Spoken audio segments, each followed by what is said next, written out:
Assalamualaikum warahmatullahi wabarakatuh. Halo semuanya, perkenalkan nama saya Nanti Haryati dengan NIM PO 7124 1240 1119, tingkat 2C semester 3 dengan prodi sarjana terapan kebidanan. Baik, di sini saya akan memenuhi salah satu tugas UTS dengan mata kuliah Fisika Kesehatan dengan dosen pengampu Ibu Yoja Pedriani SPD MSI. Baik, di sini saya akan menjelaskan materi mengenai yang pertama saya akan menjelaskan materi mengenai besaran, satuan pengukuran akurasi dan presisi. Nah, apa sih itu besaran? Nah, dalam ilmu fisika, besaran adalah segala sesuatu yang dapat diukur dan dinyatakan dengan angka. Contohnya panjang, massa, waktu, suhu, dan arus listrik. Besaran dibagi menjadi dua, yaitu besaran pokok dan besaran turunan. Nah, besaran pokok adalah 7 besaran dasar yang satuannya sudah ditetapkan terlebih dahulu dan tidak dapat dijabarkan dari besaran lain. Besaran pokok mencakup jumlah zat, intensitas cahaya, waktu, watt arus listrik, suhu, massa, dan panjang. Sedangkan besaran turunan adalah besaran yang diturunkan atau dijabarkan dari satu atau lebih besaran pokok.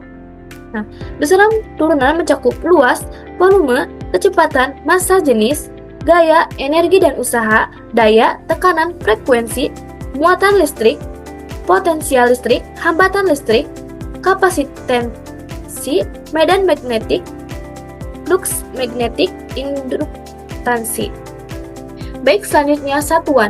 Satuan adalah ukuran standar yang digunakan untuk menyatakan besaran tersebut. Sistem yang digunakan secara internasional disebut SI, yaitu Sistem Internasional di Unites, yang terdiri dari 7 satuan pokok seperti meter dengan lambang M, kilogram dengan lambang kg, sekon dengan lambang S, ampera dengan lambang A, kelvin dengan lambang K, mol dengan lambang mol, dan candela dengan lambang CD. Baik, selanjutnya pengukuran.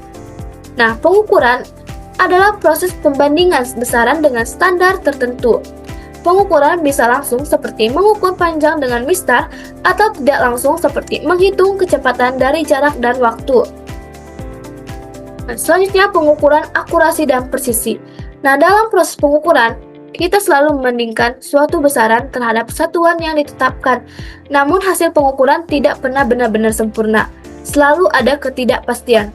Dua istilah penting di sini adalah akurasi. Akurasi adalah seberapa dekat hasil pengukuran dengan nilai sebenarnya. Presisi adalah seberapa konsisten hasil pengukuran ketika dilakukan berulang kali. Contohnya, akurasi kan adalah seberapa dekat hasil pengukuran dengan nilai sebenarnya. Nah, misalnya, jika berat sebenarnya 10 kg, tapi alat menunjukkan 9,9 kg, itu akurat. Sedangkan presisi adalah konsistensi hasil pengukuran berulang. Nah, jika setiap kali mengukur mendapatkan 9,8 kg, 9,81 kg, dan 9,79 kg, itu presisi tinggi meski tidak akurat. Idealnya, pengukuran harus akurat dan presisi untuk hasil ilmiah. Baik, selanjutnya ketidakpastian dan kalibrasi. Setiap alat ukur memiliki ketidakpastian yang dinyatakan dengan standard deviation atau confidence interval. Untuk meminimalkan kesalahan, dilakukan kalibrasi terhadap standar nasional atau internasional agar hasilnya dapat dipercaya. Metrologi modern di tahun 2024 sampai 2025 berfokus pada peningkatan akurasi pengukuran di industri presisi dan riset kuantum. Baik, selanjutnya ada gelombang spektrum, gelombang elektromagnetik. Nah, apa sih itu gelombang? Nah, di sini ada gelombang adalah getaran yang merambat melalui medium atau ruang hampa membawa energi tanpa memindahkan materi. Gelombang elektromagnetik atau IM unik karena bisa merambat di vakum. Terdiri dari medan listrik dan magnetik yang saling tegak lurus. Spektrum IM mencakup rentang frekuensi dan panjang gelombang, dari yang terpanjang hingga terpendek. Gelombang radio yaitu frekuensi rendah, panjang gelombang panjang digunakan untuk komunikasi, microwave digunakan untuk pemanasan atau radar, inframerah digunakan untuk panas, cahaya tanpa yang kita lihat, ultraviolet UV untuk sterilisasi, sinar X yaitu untuk pencitraan medis, hingga sinar gamma yaitu untuk energi tinggi dari nuklir. Spektrum ini kontinu, di mana energi meningkat seiring frekuensi naik. Dalam aplikasi modern, spektrum IM digunakan untuk absorpsi gelombang, seperti bahan fibrous yang menyerap gelombang untuk mengurangi polusi elektromagnetik.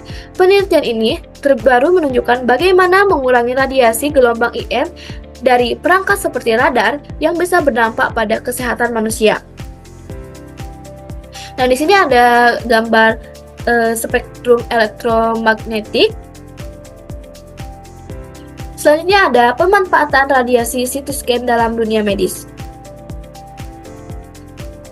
Yang itu ada pengertian CT scan.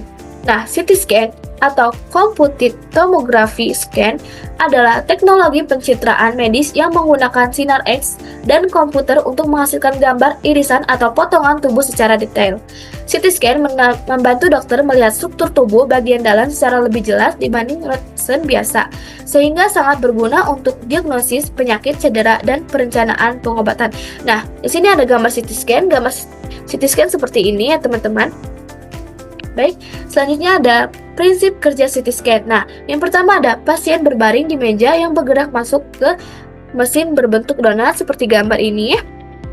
Yang kedua ada tabung sinar X berputar mengelilingi tubuh, memancarkan radiasi X-ray yang melewati jaringan. Yang ketiga ada detektor menangkap sinar yang tersisa. Jaringan padat, yaitu tulang, menyerap lebih banyak, jaringan lunak, yaitu otot, lebih sedikit.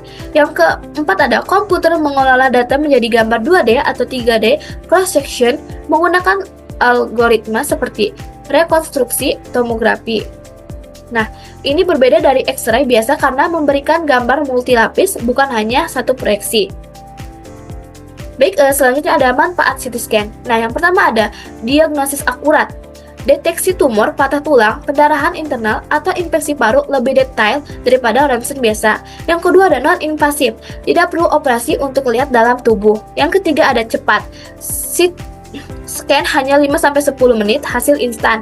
Yang keempat ada aplikasi luas, onkologi yaitu kanker, neurologi yaitu stroke, kardiologi yaitu pembuluh darah. Nah, selanjutnya ada resiko dan upaya pengurangan dosis.